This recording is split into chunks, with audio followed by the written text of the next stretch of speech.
За сайн мэцгэнэ. Эрдэнэ 2 дараас асуулт асуугаадах юм. Өмнө одоо түрүү жил бид нар 5 толгой турш компанид ажлын хэсэг байгууллагад ажиллахад танаа үйлдвэр дээр 1000 орчим ажилтан албаагчид ажиллаж байсан. Эдгээр одоо ажилтан нар маань одоо ажиллаж гин үү? Сая таны одоо хэлж байгаагаар бол манай үйлдвэрлэл төр зогссон байгаа гэсэн юм зүйл хэлж байна. Тэгэхээр эдгээр хүмүүс маань ажиллаж гин үү? Бид бас одоо энэ үйлчлэлтэндээ бэлдээд бас тодорхой хэмжээний одоо бас энэ төлөө нөөсөө бэлдээд ингээд үйлдвэрлэлээ байж ах нь бараг зөв ингэж санагдаж байна. За ер нь бол тэгээ бас нэг саналаа хийлгэхэд төрийн өмчийн компаниар ер нь заавал энэ сайжруулсан төршийг үйлдвэрлэх заавал шаардлагатай юу? Яагаад тэгэхээр төрийн өмчийн байгууллагуудаа хяналтан дээрээ бол ийм асуудалтай байна гэдгийг бол бид нар олж тогтоож байна. Өнөөдөр энэ төрийн өмчийн байгууллага төлөвлөлт, гүйцэтгэл энэ хяналтынхаа байгууллагууд дээр бие биендээ хяналтаа сайн тавихгүй байгаас болоод өнөөдөр энэ ахуй хэрэглээний түвшин дээр гангийн одоо зориулттай мидлингээ ашиглагдсан. Үр дүнд нь болоод маш олон хүний амь нас, эрүүл мэнд одоо хохирцсон ийм одоо асуудал үүссэн байна. Дээрээс нь одоо энэ одоо өртөг зардлын хувьд болохоор ерөнхийдөө гарч болох зардлаасаа бараг 3 дахин илүү зардлаар энэ өнөөдрийн төсөл босчлоо гэдэг энэ тооцоог бол гаргаж байгаа.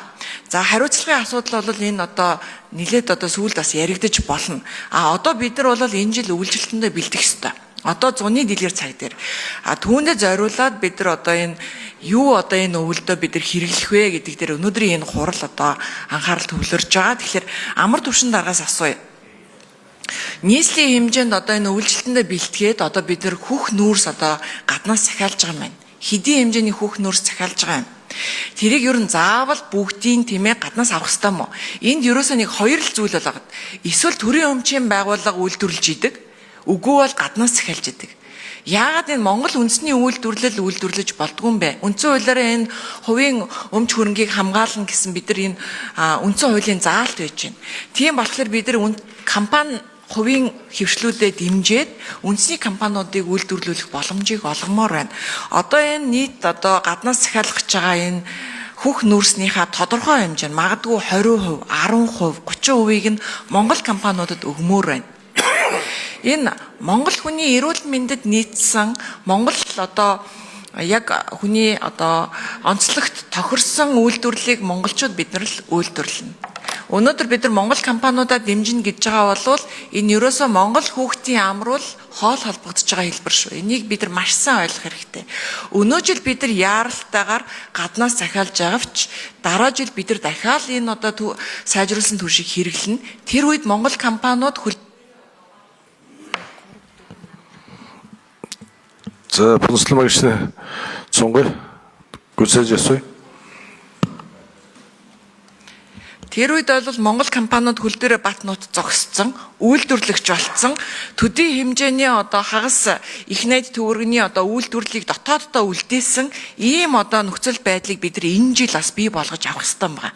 Тэгэхээр энэ тал дээр бол манай бас энэ нийслэл засгийн газар бид нар бүх төвшөндөө энийг анхаарч бодлогоор бас дотоодын компаниудаа 20%, 30%-ийн чөлтгөө үлдээх тал дээр ажилламаар энэ та бүгдийн санал ямар байгаа вэ? За, амар түвшин дээр хариулъя 4 нэмж. За, Пунслмаг гишүүний асуултанд хариулъя.